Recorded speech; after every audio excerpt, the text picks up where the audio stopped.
ये देख सकते हैं कि P is connected to positive side and N is connected to negative side.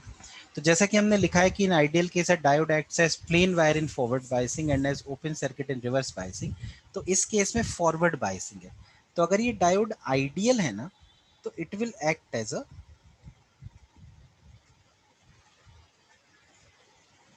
Plane wire.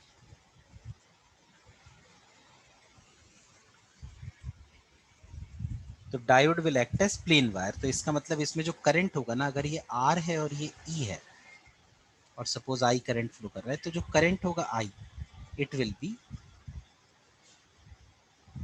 E upon R। अगर मान लीजिए ऐसा केस हो, ये है डायोड,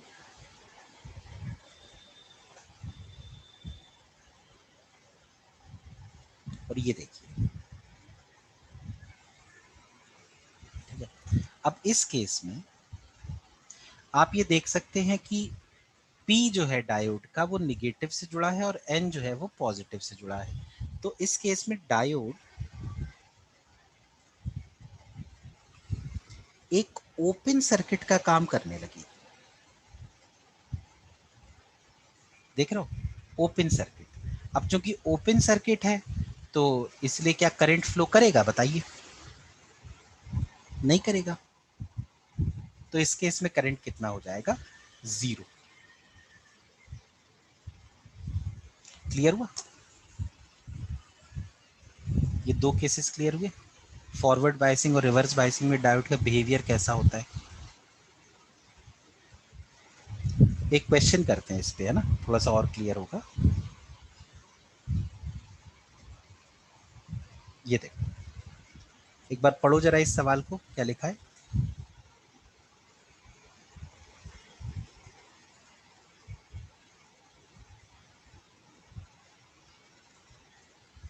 नोट नहीं किया है, कर लो नोट, ये लो। डायग्राम नहीं बनाए होंगे, हैं? ये लो,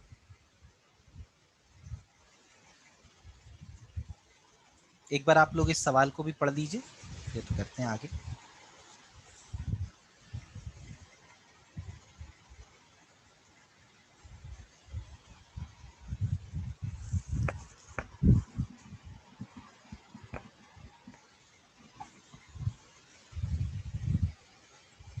लिखा है find the net resistance of the network shown in the figure between the points P and Q if. अब देखिए, ऊपर एक 12 ओम का रेजिस्टेंस है, हम सबको दिख रहा है। नीचे एक 4 ओम का रेजिस्टेंस है, लेकिन उसके साथ एक डायोड लगी हुई है, और P और Q दो पॉइंट है। इन्होंने कहा है कि find the net resistance between the points P and Q if पहला दे रखा है Vp ग्रेटर देन Vq। मान लीजिए यही डायग्राम देखा जाए,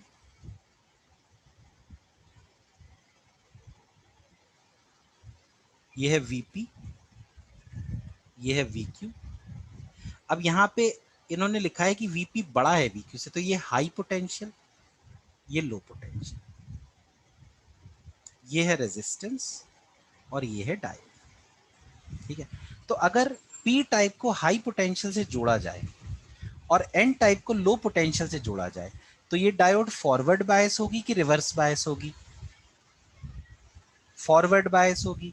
और अगर ये डायोड फॉरवर्ड बायस है, तो this diode will start acting as plain wire. Plain wire. तो 12 एंड 4 अब दोनों पैरेलल में आ गए, तो आर नेट हो गया 12 इंटू 4 यानी 48 अपॉन 12 प्लस 4 16 यानी कि 3 हो। बताइए, क्या ये पॉइंट क्लियर हुआ? ठीक है। दूसरा दिया हुआ है, सेम डायग्राम बनाते हैं। दिस इज 12,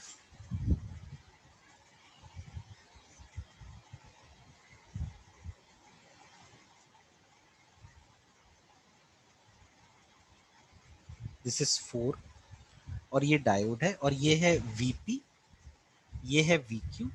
और इन्होंने ऐसा बोल रखा है कि Vq बड़ा है और Vp छोटा है। अब अगर ये Q बड़ा है और P छोटा है तो डायोड, अच्छा इसको लिख देता हूं लो, इसको लिख देता हूं हाई। तो आप ये देखिएगा कि जो P टाइप है ना वो कम वाले से जुड़ी है और N टाइप जो है वो हाई से जुड़ी है। तो अगर ऐसा हो जाए कि P टाइप जुड़ी है लो से और N टाइप हाई से, तो ये डायोड हो गई रिवर्स बायस। और अगर ये डायोड रिवर्स बायस हो गई तो ये किसका काम करने लगी?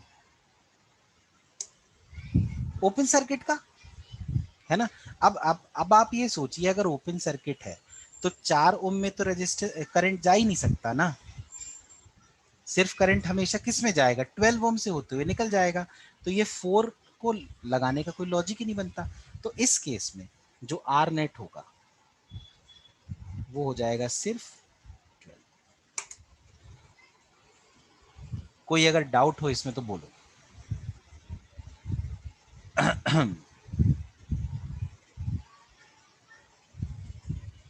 आया समझ में? ठीक है, एक और सवाल दूं। ये ऐसे क्वेश्चंस ही आते हैं, ठीक है। जैसे ये वाला क्वेश्चन देखो।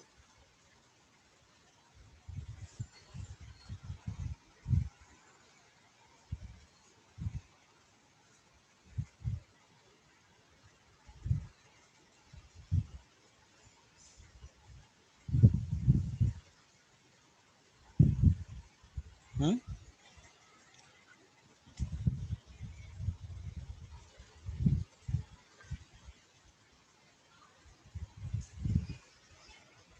अच्छा दोनों के थ्रू करंट पूछा है। हाँ बिल्कुल सही बात है। ये जो डायग्राम है,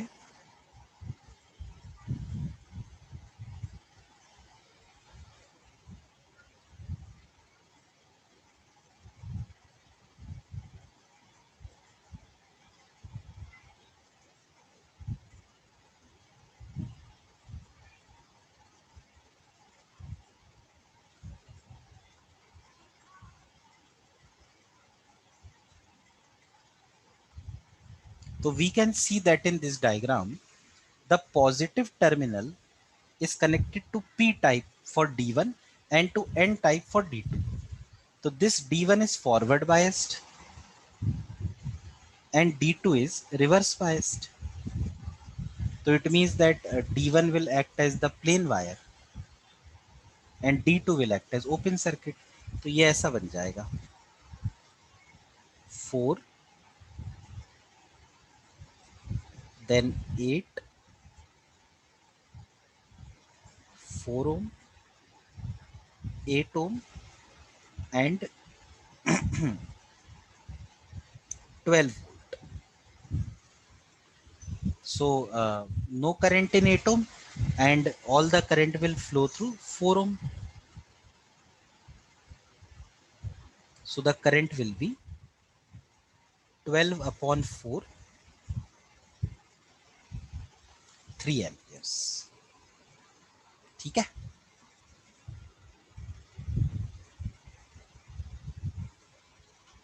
ओके, कभी कभी डायोड आइडियल नहीं होती, ठीक है। Sometimes diode is not ideal. तो उस केस में चलो क्वेश्चन देता हूं, क्वेश्चन से करते हैं।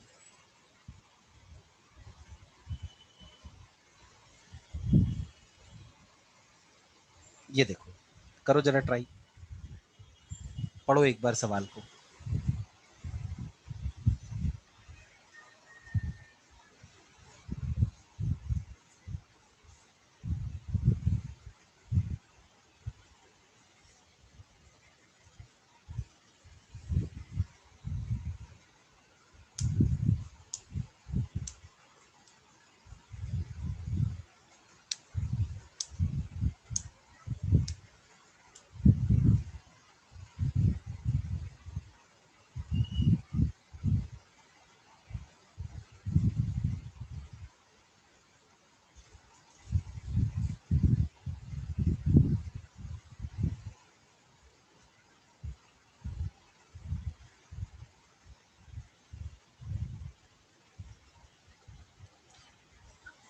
करें ट्राई, देखो लिखा है, हाँ बोलो। हाँ बिल्कुल सही, वेरी गुड। देखो इसमें लिखा है the diode used in the circuit shown in the figure has constant voltage drop of 0.5 volts, ठीक है, ये constant voltage drop of 0.5 volt. मतलब ये जो डायोड है ना,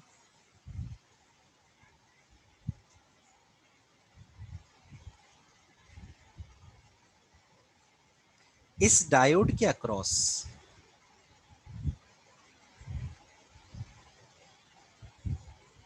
जो पोटेंशियल डिफरेंस रहता है वो हमेशा 0.5 वोल्ट रहता है, and it has maximum power rating of 200 milliwatt. इसका मतलब ये हुआ कि ये डायोड जितनी पावर सह सकती है, जितनी पावर दे सकती है, वो ये है 200 मिलीवॉट है, यानी कि 1/5 वॉट ये पावर आ गई। अब ये वोल्टेज है, ये पावर है, तो क्या आपने सुना है कि P इक्वल टू वी आई? तो P है 1/5, V है 0.5 यानी 1/2, और I। तो इसका ये मतलब हुआ कि जो करंट मैक्सिमम इस डायोड से फ्लो हो सकता है वो इतना फ्लो हो सकता है। ज्यादा से ज्यादा जो करंट इस डायोड से फ्लो हो सकता है वो कितना हो सकता है? 2/5। तो अगर मैं यहाँ पे फ्लो कराई दूं सपोज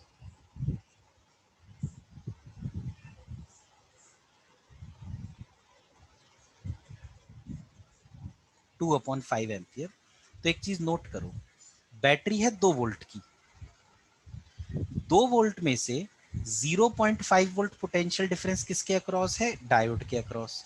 तो जो रेजिस्टेंस बचा उसके अक्रॉस कितना होना चाहिए? 1.5 वोल्ट।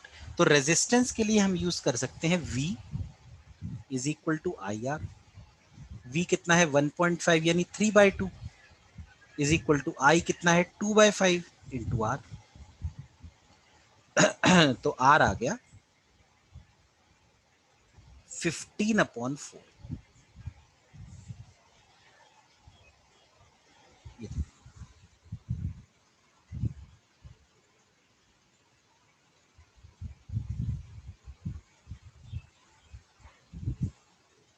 देख लो, किसी को सॉल्यूशन में डाउट हो तो बताना।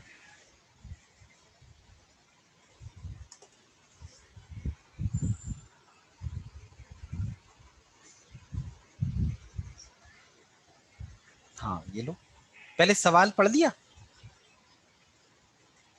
ठीक है।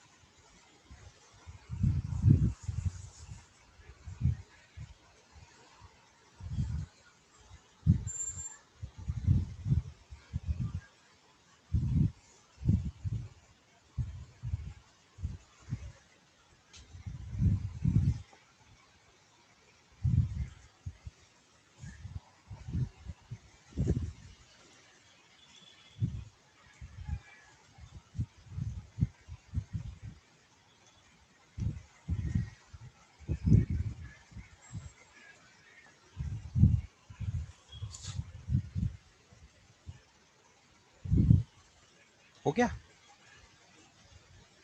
बताइए। आयुषी हो गया। लो ये वाला ट्राई करो।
तो हैव यू रेड कितना पॉइंट?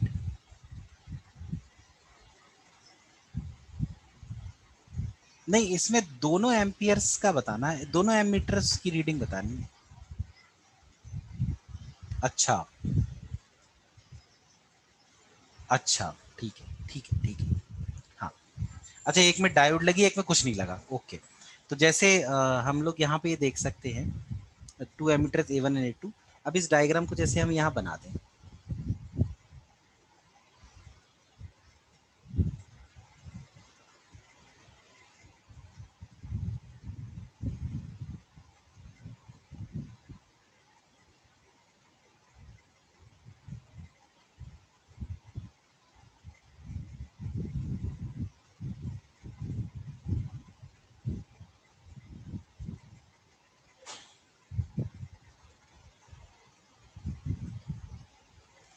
ये देख। अब ये अगर 5 वोल्ट है सर, इसका हाई पोटेंशियल होगा, तो ये भी हाई पोटेंशियल होगा, ये भी हाई पोटेंशियल होगा, और ये जैसे लो पोटेंशियल है तो ये भी लो पोटेंशियल है, और ये भी लो पोटेंशियल है। तो हम देख सकते हैं कि जो ऊपर वाला सर्किट है, ऊपर वाला ये वाला, इस सर्किट में तो अगर सपोज इसमें करंट यहाँ पे ऐसे जा रहा है I1, ठीक है, तो हम लिख सकते हैं कि 5 minus 20 I1 is equal to 0। तो I1 तो आ गया, I2 ले लेता हूँ मैं, है ना, क्योंकि ये A2 है ना, I2 ले लेता हूँ, ठीक है। 5 - 20 I2 इज इक्वल टू 0, तो I2 आ गया 5/20। अब यहाँ पे डायोड लगी है, तो डायोड का पी टाइप लो पोटेंशियल से जुड़ गया, तो this diode will start acting like अ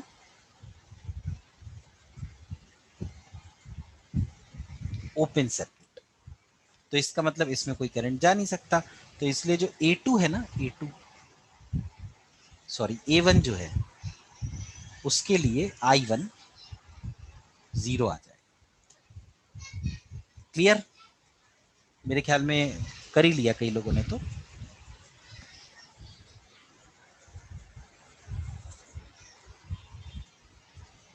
चलो अगला टॉपिक पढ़ते हैं। अगले टॉपिक का नाम है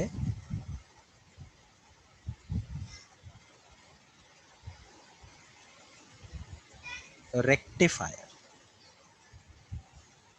सो what do we mean by rectifier? It is a device used to convert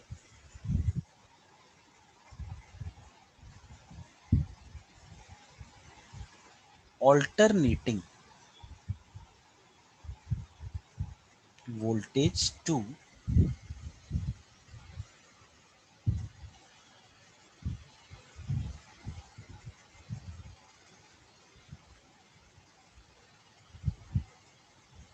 unidirectional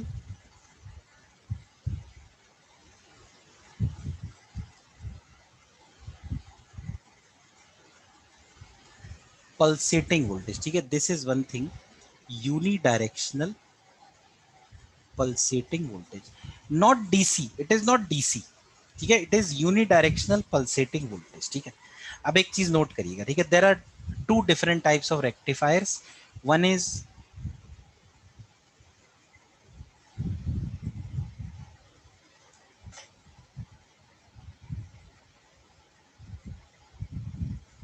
half wave rectifier. Half wave rectifier जो है, ये ऐसा होता है, देखो इसमें यहाँ तो ये एक एसी है,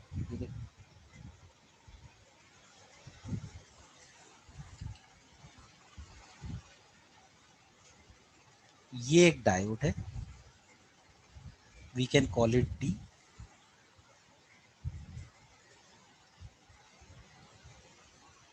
एक भाई देखो, ये और अभी अभी एक्चुअली मैं डायग्राम बनाऊंगा ना तो तुम्हें समझ में आ जाएगा ये इसका मतलब क्या होता है, ठीक है। ये जो लिखा है ना अपन ने यूनी डायरेक्शनल पल्सेटिंग, ये है रेजिस्टेंस जो हमने लगा दिया, और आउटपुट जो है ना हम लोग इस रेजिस्टेंस के अक्रॉस लेंगे, ये है मतलब अगर आप कोई वोल्ट मीटर है ना आपके पास मान लीजिए, तो आप उसे रेजिस्टेंस के दोनों कोनों पे लगा देंगे और जो भी आउटपुट आएगी वही आप लेंगे, ठीक है। तो this is the diagram of half wave rectifier. अब पहले आप मुझे बताइए, डायग्राम क्लियर हुआ कि एक डायोड, एक एसी वोल्टेज सोर्स और एक रेजिस्टेंस,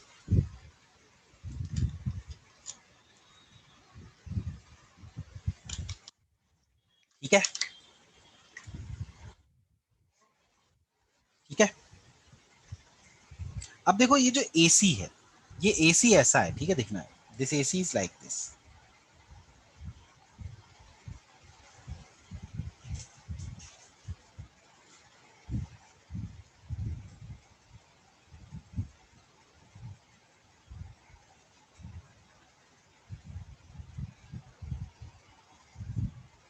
ये है एसी, ठीक है। इसको हम सपोज प्लस लिख लें, इसको minus, plus minus, plus minus. तो ये जो है ना, ये जो है, ये एक्चुअली इस पॉइंट की पोलैरिटी दिखाता है। सपोज ये पॉइंट P है, तो इस P पॉइंट की पोलैरिटी दिखा रहा है ये। मतलब ये कह रहा है कि ये पॉइंट पहले पॉजिटिव पोटेंशियल पे होगा यानी हाई पोटेंशियल पे होगा, और ये वाला उस समय निगेटिव पे होगा। थोड़ी देर के बाद, आधी हाफ साइकिल के बाद, ये वाला पॉइंट निगेटिव यानी लो पोटेंशियल पे पहुंच जाएगा, जबकि नीचे वाला हाई पोटेंशियल पे पहुंच जाएगा। और थोड़ी देर के बाद ये फिर हाई पोटेंशियल पे आ जाएगा, फिर लो पोटेंशियल पे। समझ में आ रहा है लॉजिक? ये एक्चुअली इसका मतलब क्या होता है, ये जो लिखे है, फिर थोड़ी देर के बाद ये लो पोटेंशियल पे और ये हाई पोटेंशियल पे। इस तरीके से ये एसी चलता है, हाई एक तरफ, लो दूसरी तरफ।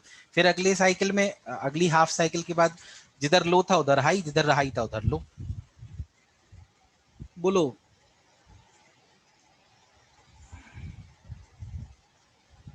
बताओ यार। अब देखो, अगर हम पहला case, first case,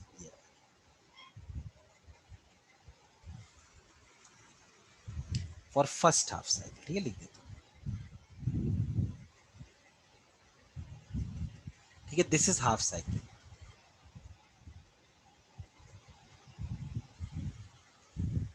for first half cycle ये केस रहेगा, दिस इज फर्स्ट हाफ। ये हाई पोटेंशियल होगा, ये लो पोटेंशियल होगा। तो डायोड का पी टाइप हाई से जुड़ गया, तो डायोड किसकी तरह काम करने लगी?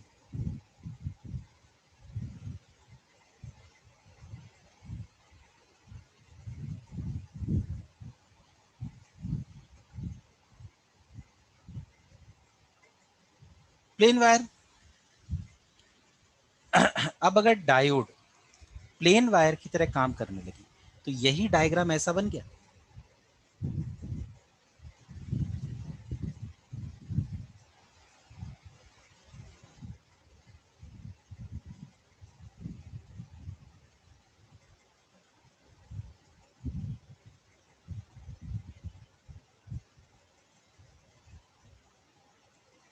बताओ, बोलो। तो आप देख सकते हैं इस केस में ना, बड़ा सिंपल है यार। ऐसा नहीं लग रहा कि एक रेजिस्टेंस को बस बैटरी या एसी सोर्स से जोड़ रखा है? तो ये जो पॉइंट है ये ए है, तो ये भी ए हो जाएगा, ये भी ए हो जाएगा। अगर इसको बी लेता हूं तो ये बी हो जाएगा, और ये भी बी हो जाएगा। तो जो हमें चाहिए है ना एक्चुअली वी आउटपुट, वो वही है V A minus V B. यानी कि जैसी इनपुट है,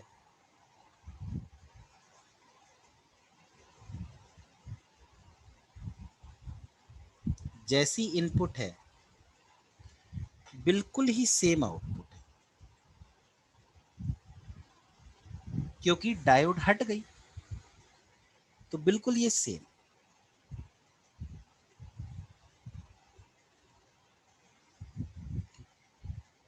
अब जो दूसरा केस है, ये वाला,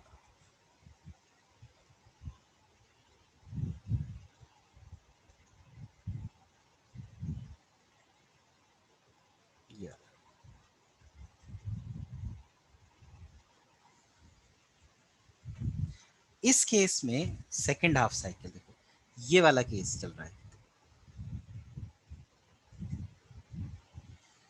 तो फॉर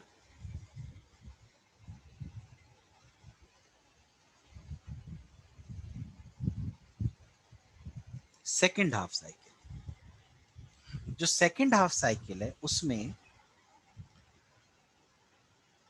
ये लो पोटेंशियल आ गया यार, पी टाइप लो पोटेंशियल से जुड़ गया। इसका मतलब कि जो डायोड है ना, इट एक्ट्स एज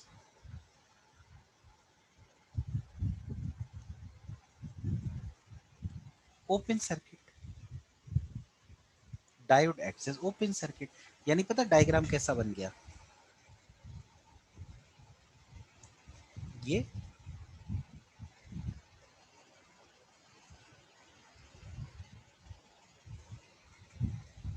ऐसा। चलो अब मुझे ये बताओ, इस रेजिस्टेंस में कितना करंट बहेगा।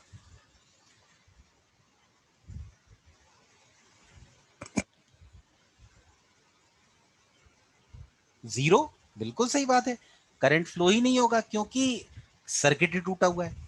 अब अगर रेजिस्टेंस में करंट ही ना हो तो पोटेंशियल डिफरेंस तो यार आई आर होता ना, आई आर। अगर आई ही नहीं है तो क्या पोटेंशियल डिफरेंस होगा?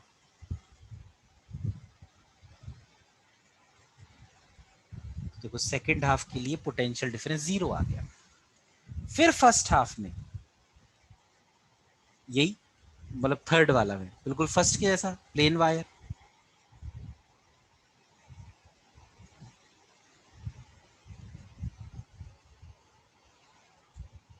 ये ठीक है।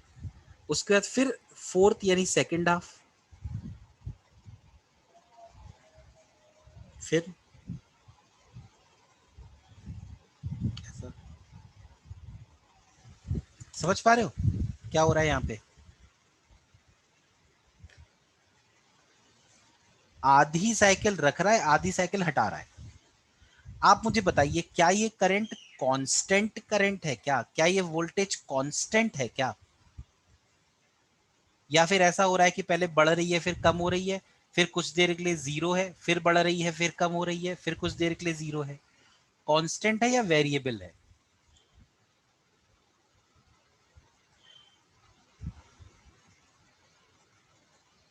क्या लग रहा है आपको ग्राफ देख के, क्या लग रहा है? कांस्टेंट लग रही कि वेरिएबल लग रही?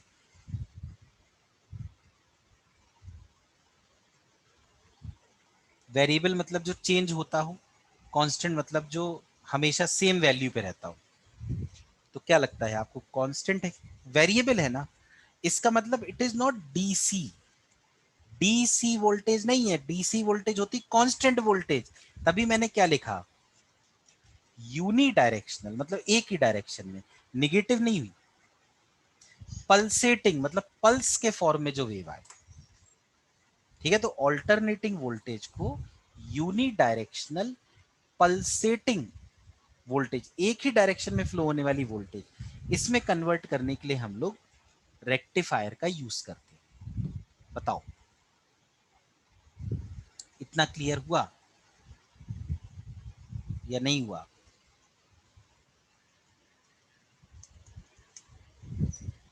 ठीक है। अच्छा, इसके बाद अगला होता है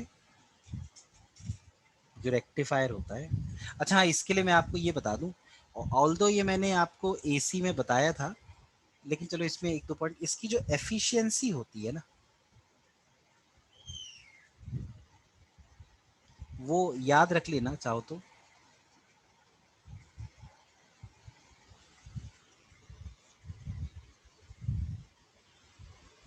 40, सॉरी 41 लिख दिया, 40.6% होती है। ठीक है, 40.6%। अच्छा, इस केस में जो इनपुट, तो एसी आपने भेजा, आउटपुट आपको मिला वो यूनि डायरेक्शनल वाला, तो जो फ्रीक्वेंसी होती है इनपुट की और जो फ्रीक्वेंसी होती है आउटपुट की, दोनों सेम होते हैं।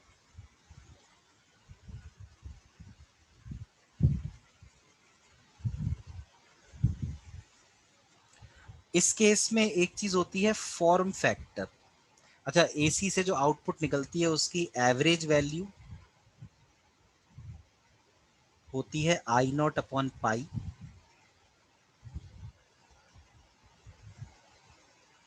आरएमएस वैल्यू होती है I naught upon two. Current की अगर बात करें, फॉर्म फैक्टर ये होता है I R M S upon I average. बताया कभी मैंने आई नॉट बाई टू और आई नॉट बाई पाई, तो पाई बाई टू होता है। ये टर्म सुने हैं कभी आप लोगों ने, फॉर्म फैक्टर, रिपल फैक्टर सुने हैं ना? ये होता है square root of form factor का स्क्वायर माइनस वन, तो square root of pi square upon four minus one. तो एक, दूसरा, तीसरा, चौथा, पांचवा, छठवां। Understood this part?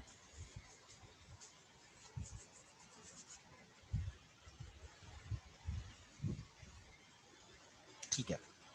इसके बाद अगला होता है, कॉपी कर लो जल्दी से,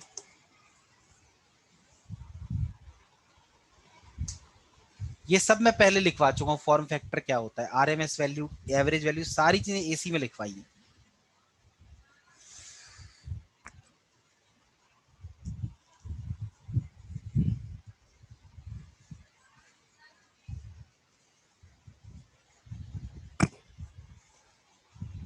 ठीक है, तो अब आते हैं इसके बाद फुल वेव रेक्टिफायर।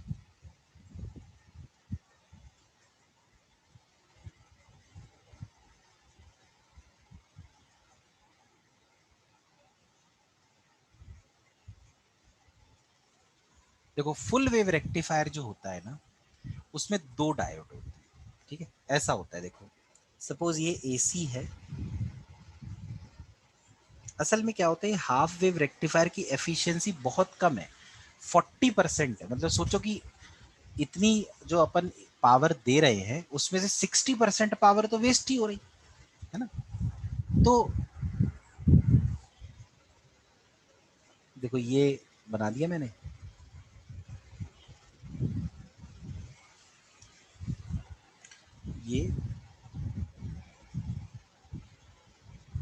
ये जो होता है ना, ये ट्रांसफॉर्मर का सिंबल है, circuit diagram, this diagram.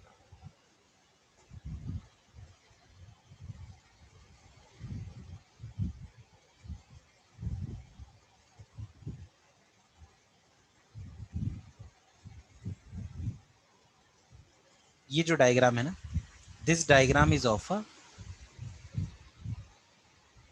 Transformer, जिसकी एक खास बात होती है, सेंटर टैप, इस चीज को कहते हैं सेंटर टैप ट्रांसफॉर्मर। इस ट्रांसफॉर्मर में तीन कनेक्शन होते हैं, मतलब तीन जगह पे अपन तार टच करा सकते हैं। ठीक है, एक इधर, एक इधर, और एक यहां बीच में। ठीक है, अब देखो क्या करते हैं अपन।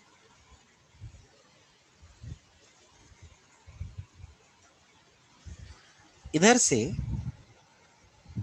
एक डायोड जोड़ देते हैं।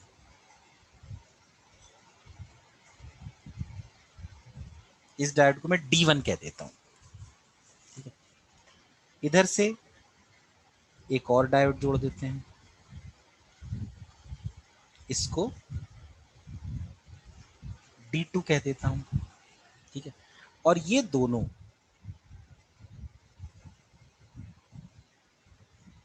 एक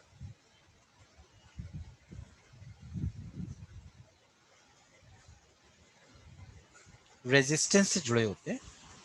ठीक है, और वो रेजिस्टेंस तीसरे टर्मिनल से जुड़ जाता है।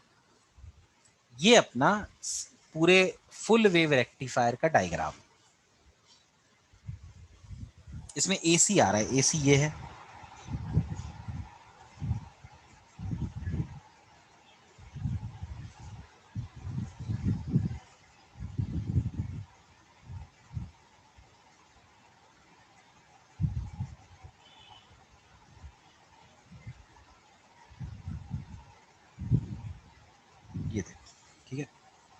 This is AC. ये plus minus plus minus plus minus, समझ रहे हो? यानी कि पहले क्या होगा, इधर हाई पोटेंशियल, इधर लो पोटेंशियल, फिर इधर लो, फिर इधर हाई, फिर इधर हाई, फिर इधर लो, समझ रहे हो? फिर इधर लो, फिर इधर हाई, ऐसे चलता जाएगा।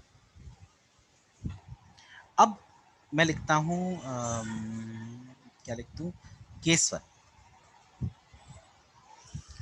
या केस वन क्यों लिखूं, ये लिख देता हूं कि फॉर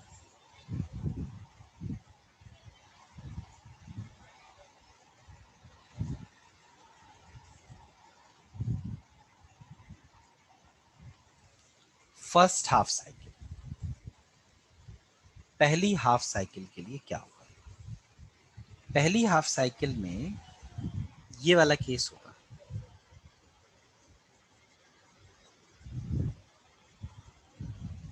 ऊपर हाई पोटेंशियल, नीचे लो पोटेंशियल। तो अगर ऊपर हाई पोटेंशियल और नीचे लो पोटेंशियल है, तो D1 जो है ना, वो फॉरवर्ड बायस्ड होगी,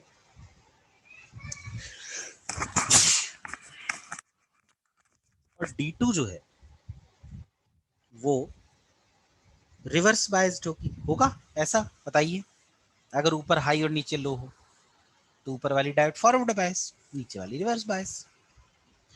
इसका मतलब जो भी डायोड फॉरवर्ड बायस होती है, it act as plain wire, और जो भी रिवर्स बायस है, it act as open circuit. तो let us make this diagram, ऐसा बना देते हैं ये।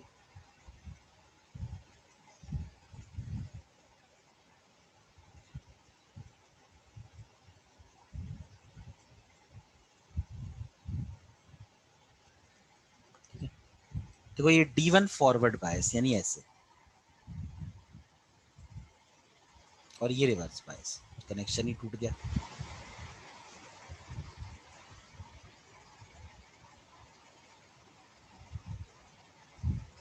ये बना डायग्राम।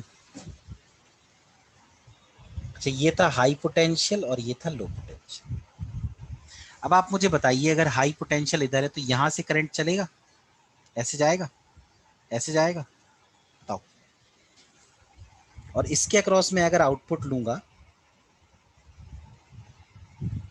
तो वो मुझे मिल जाएगा वी आउट आई आर, है ना?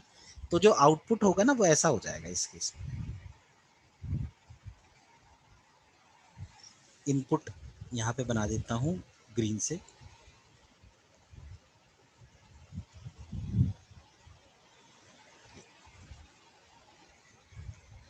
जो आउटपुट मिलेगा बिल्कुल इसके जैसा मिलेगा।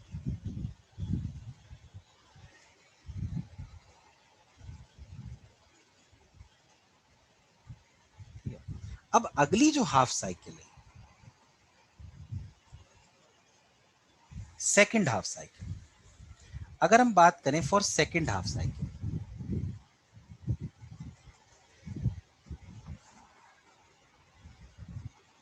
तो क्या आप मुझे बता सकते हैं कौन सी डायोड फॉरवर्ड बायस होगी, कौन सी रिवर्स बायस होगी?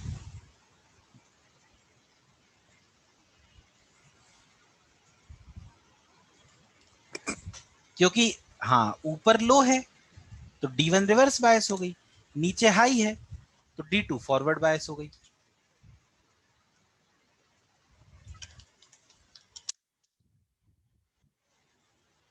तो सेकेंड हाफ साइकिल के लिए D1 is reverse biased, so it acts as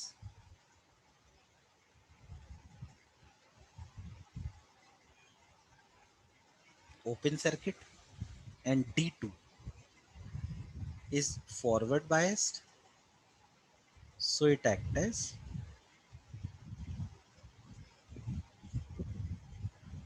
plain wire।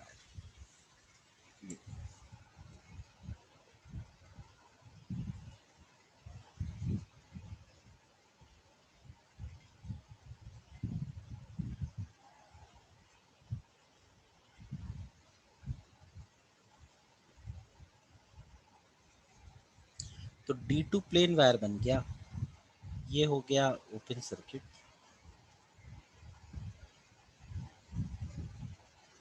अब ये हाई पोटेंशियल है, ये लो पोटेंशियल, तो करंट यहां से चला और इसमें चला गया।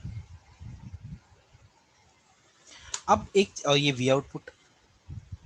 अब एक चीज जरा नोट करो, जो पहली हाफ साइकिल में करंट का डायरेक्शन था, रेजिस्टेंस में दिख रहा है ना आपको करंट का डायरेक्शन, और दूसरी में भी दिख रहा है, क्या आपको दोनों में करंट का direction in the resistance same दिख रहा है कि अलग दिख रहा है? सेम है ना, सेम है बिल्कुल, पहले भी ऐसे बाद में भी ऐसे। तो करंट सेम तभी फ्लो होगा ना जब जो पहले पोटेंशियल डिफरेंस हो वही बाद में पोटेंशियल डिफरेंस हो, है कि नहीं? तो पहले पोटेंशियल डिफरेंस कौन सा था? ये था ना, ये। तो बाद में भी पोटेंशियल डिफरेंस कौन सा होगा? यही तो होगा। तो इसमें क्या होता है, जो ये नीचे वाला होता है ना, इसको भी ऊपर पलट दिया जाता है, इसलिए ये हो जाता है फुल वेव। पूरी वेव को एसी बना दे, ये यूनिडायरेक्शनल बना देने वाला ऐसा।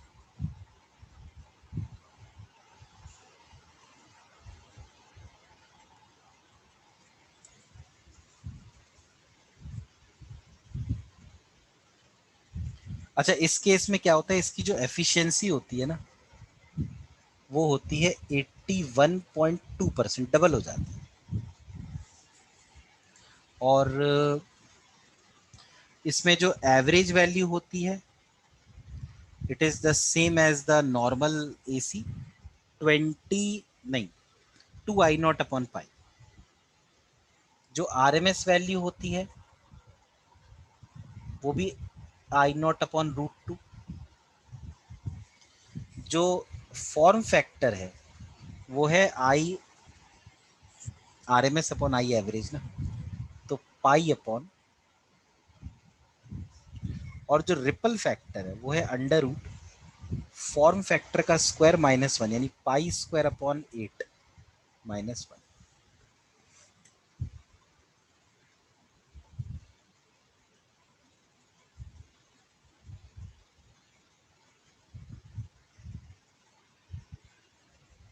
कोई कर रहा है कॉपी? कर लो कर लो।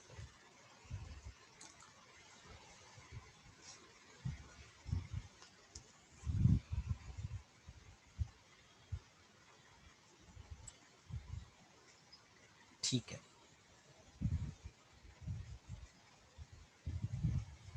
इसके बाद कुछ और एक दो पॉइंट हैं। ये है special purpose PN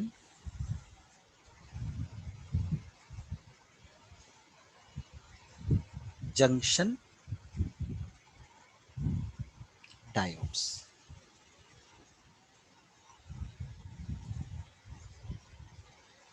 special purpose PN junction diodes, ठीक है। There are 3 types of special purpose PN junction diodes. सबसे पहली एक होती है जो बहुत कॉमन आपने सुना होगा, LED। सुना है LED, है ना, लाइट। मतलब इसमें कुछ भी ज्यादा याद नहीं रखना, बस कुछ कुछ पॉइंट्स हैं वो मैं बता देता हूँ, बाई चांस कभी कोई पॉइंट पूछ ले। Light emitting diode, light emitting diode का सिंबल ये होता है, देखो ये डायोड है, इस पे ऐसे गोला बना देते हैं और यहां से ना ऐसे लाइट बना देते हैं, ठीक है। इसकी एक खास बात ये है कि इट इज ऑलवेज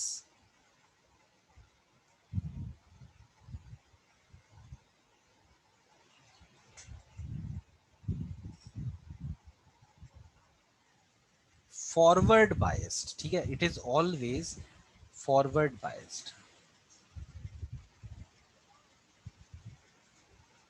और आपको याद है फॉरवर्ड बायस का कैसा ग्राफ होता था?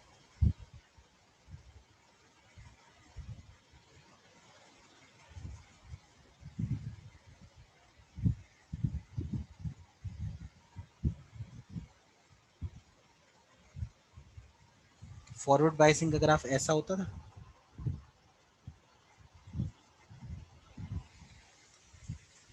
है ना?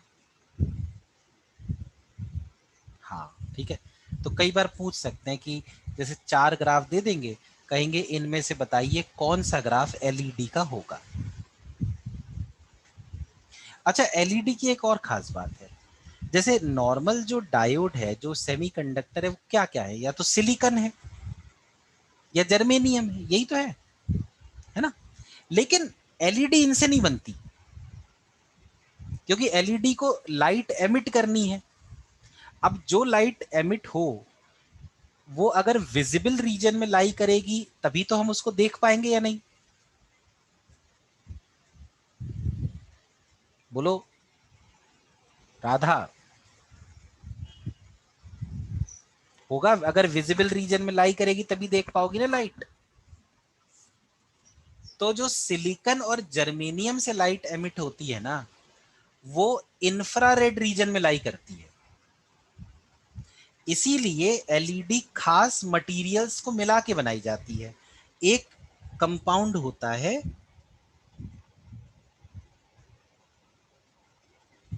गैलियम आर्सेनाइड, GaAs,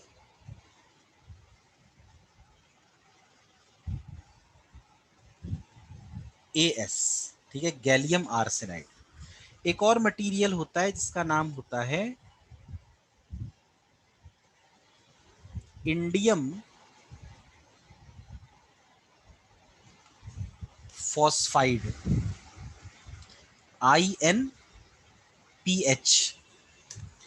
जब इन अब गैलियम आपको याद हो, गैलियम जो होता है वो ऐसा होता है ना, ये कार्बन, सिलिकॉन, जर्मेनियम, टिन और लेड।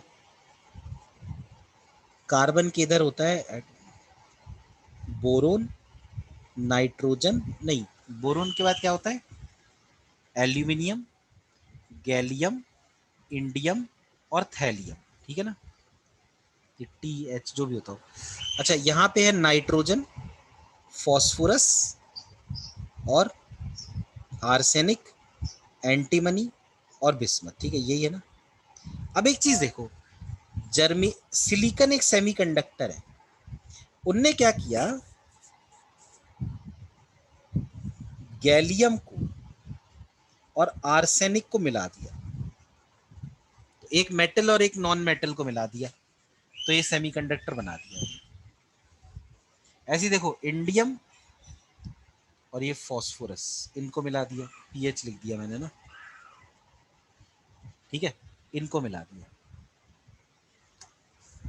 यानी कि ये लोग एक अलग तरीके का सेमीकंडक्टर बनाते हैं, जो एक मेटल और एक नॉन मेटल को मिला के बनाया जाता है, उसको मिला के सेमीकंडक्टर। और ये सेमीकंडक्टर लाइट एमिट करता है। हुआ क्लियर? बोलो। इसकी जो वेवलेंथ है ना, लाइट की जो वेवलेंथ है, जो फोटॉन्स एमिट होंगे, उनके लिए आपको याद है एनर्जी का फॉर्मूला होता था hc/λ। इसको ये भी आप लिख सकते थे 12420/λ, अगर लैम्डा एंगस्ट्रॉम में हो तो एनर्जी इलेक्ट्रॉन वोल्ट्स में आ जाती थी। कुछ आ रहा है याद इस टाइप का, कभी कुछ पढ़ा हो, है ना? तो एलईडी बस इतना ही अगर अपन याद कर लेना, it is more than enough. Graph कौन कौन सी चीजों से बनती है, हमेशा फॉरवर्ड बायस होती है, ठीक है? और अगर एनर्जी पूछ ली जाए, वेवलेंथ पूछ ली जाए, तो फॉर्मूला कौन सा यूज करें। अब है एक और डायोड। कभी आपने ये देखा है कि आप लोग कभी मॉल में गए हो तो आपने देखा होगा कि कई बार ना वो जो एस्केलेटर होता है उसकी सीढ़ियां रुकी रहती हैं, जैसे ही अपन उसके पास जाते हैं वो चलने लगती हैं, होता है ना ऐसा। फिर आपने ये भी देखा होगा कि मॉल के जो दरवाजे होते हैं वो भी ऐसे होते हैं, वैसे बंद होते हैं, जैसे ही अपन उनके पास जाएं खुल जाते हैं, है ना। तो ये सब चीजें कर क्या रही, देखो इनका लॉजिक सोचो। जैसे सीढ़ी है और उसके सामने कोई नहीं है, एस्केलेटर जो है उसके सामने कोई भी नहीं है, वो रुकी हुई है। एक ना उसमें डायोड लगी होती है नीचे, वो डायोड सिर्फ ये देखती रहती है कि मुझको लाइट की इंटेंसिटी मिल कितनी रही। भाई अगर सामने कोई नहीं है मेरे, तो जो भी लाइट आ रही होगी वो कांस्टेंट आ रही होगी ना, अगर कोई भी मेरे सामने ना हो। लेकिन अगर उस एस्केलेटर के सामने एक आदमी आ जाए, तो वो आदमी उस इंटेंसिटी को थोड़ा सा कम कर देगा, क्योंकि थोड़ी सी लाइट रोक लेगा वो। क्या कहते हो, कुछ समझ में आ रहा है लॉजिक। यही दरवाजे का केस है, देखो दरवाजे के सामने अगर कोई ना हो, तो जो भी इंटेंसिटी आ रही है वो कांस्टेंट इंटेंसिटी आ रही है। लेकिन जैसे ही कोई आदमी सामने आया, तो क्या किया उसने, लाइट को रोका, थोड़ी सी लाइट को, तो इंटेंसिटी में थोड़ा चेंज हुआ। तो ना एक डायोड होती है जिसका काम यही होता है, इंटेंसिटी में जो चेंज हो रहा है ना उसको डिटेक्ट करना। उस डायोड को कहते हैं जीनर डायोड नहीं, photo diode. Photo diode is, it is used to detect,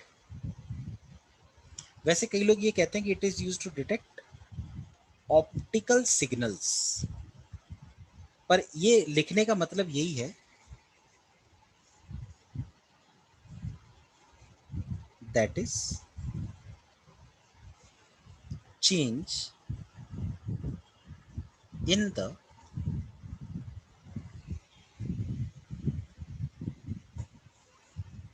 intensity of light, change in the intensity of light। ठीक है। फोटो डायोड की एक खास बात याद रखना, जैसे एलईडी को हमेशा फॉरवर्ड बायसिंग में रखा जाता है, उसी तरह से मतलब फोटो डायोड को ऑलवेज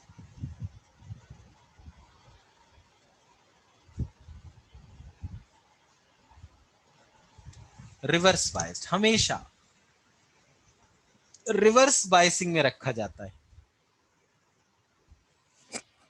और चूंकि इसको रिवर्स बायसिंग में रखा जाता है, तो अगर आपको याद हो, रिवर्स बायसिंग का एक ग्राफ होता था ऐसे,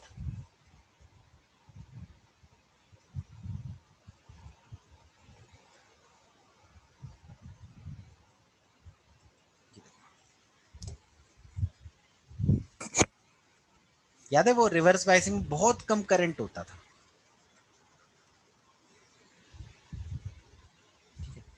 कई बार ये पूछते हैं कि क्यों रिवर्स बायस कर रहे हैं आप फोटो डायोड को, फॉरवर्ड बायस क्यों नहीं कर रहे, ठीक है। तो यहां मैं लिख देता हूं कि it is easier to detect change in the intensity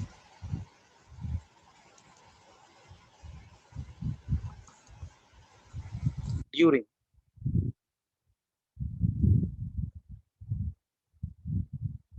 reverse।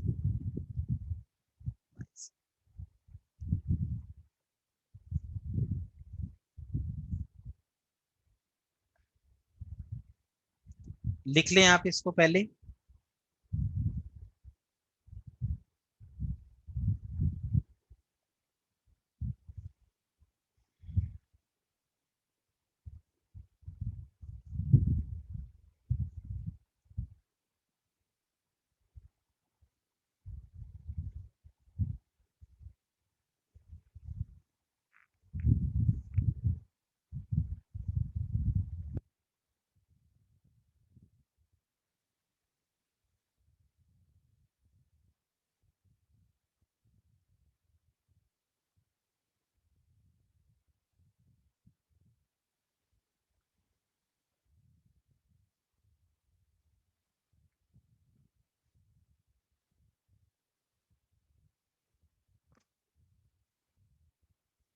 जब लिख लो तो मुझे बता रहे हैं यार।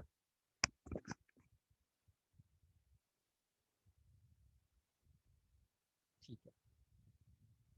और बस एक लास्ट है, जो वो नहीं होता,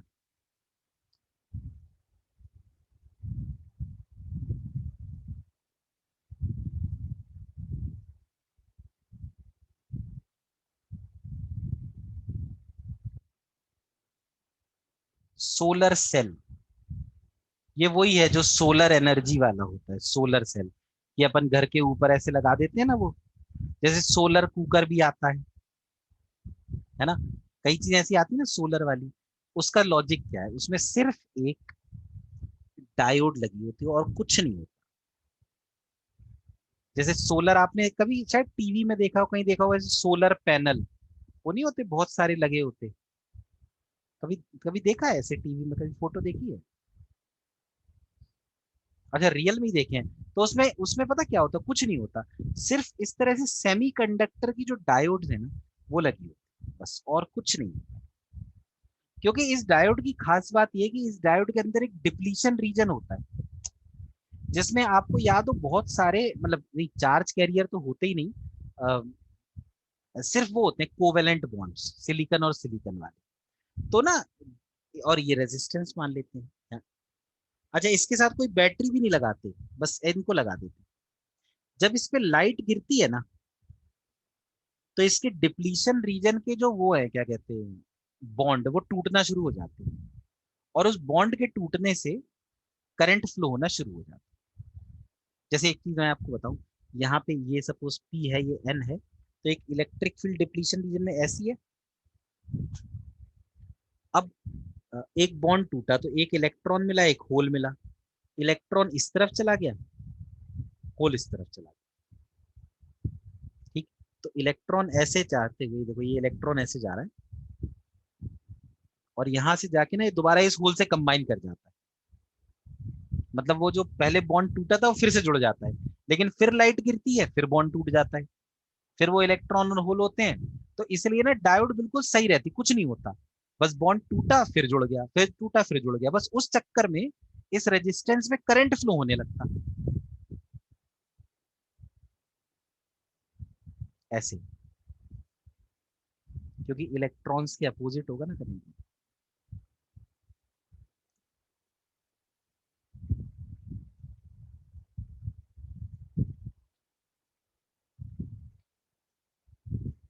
अच्छा, क्या मुझे बता सकते हो कि पी और एन में किसका पोटेंशियल ज्यादा है?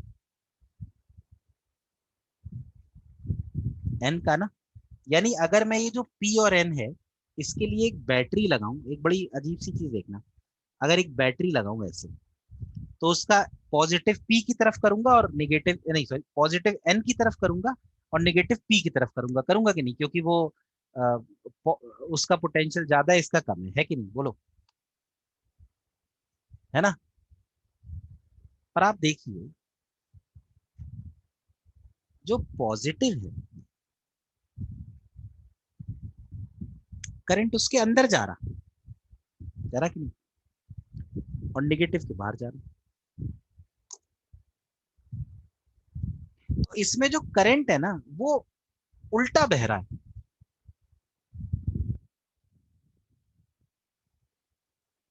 इसलिए इसका जो ग्राफ है वो अजीब सा है। उसमें क्या है, करंट जो है वो बैटरी के अपोजिट बहता है। मतलब बैटरी, तो बैटरी अगर आप पॉजिटिव लेना तो करंट निगेटिव बहेगा। ऐसा ये होता है करंट का ग्राफ। ग्राफ रट लेना, एक बार आ भी चुका है एग्जाम में। सोलर सेल का ग्राफ, वी और आई।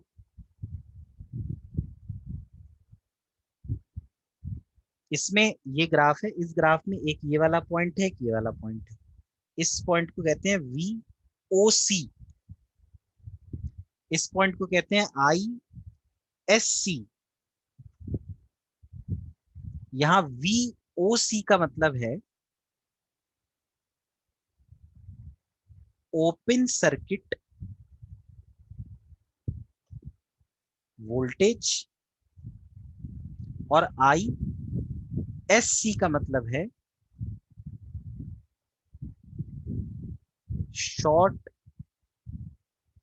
Circuit current.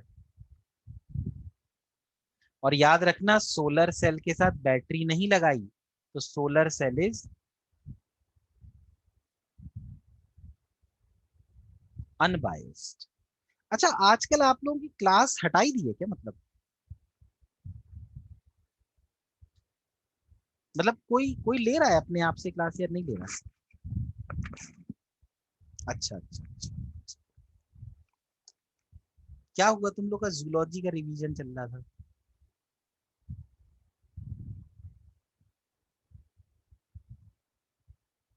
हो गया रिवीजन खत्म? फिर? हाँ बोलो।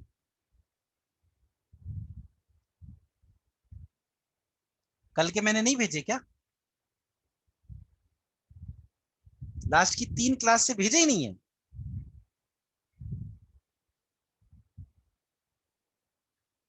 रुक जाओ, ये हो गया कल की क्लास का। अच्छा, 1 मिनट, जस्ट।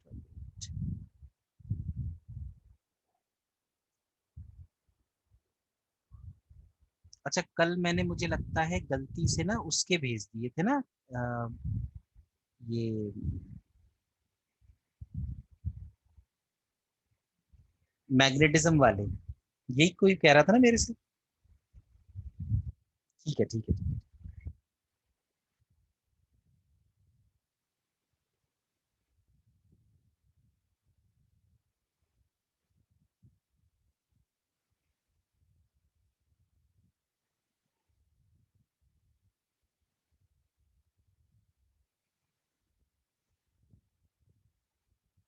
कल भी एक क्लास होगी आपकी, है ना? ऑल दो टुमारो वेनेसडे है, लेकिन फिर भी एक क्लास होगी। अ, वही 1 घंटे की। टाइमिंग्स उसके होंगे, टाइमिंग्स होंगे 1 बजे से, ठीक है? हाँ, मैं अभी उस पे भेज भी देता हूँ।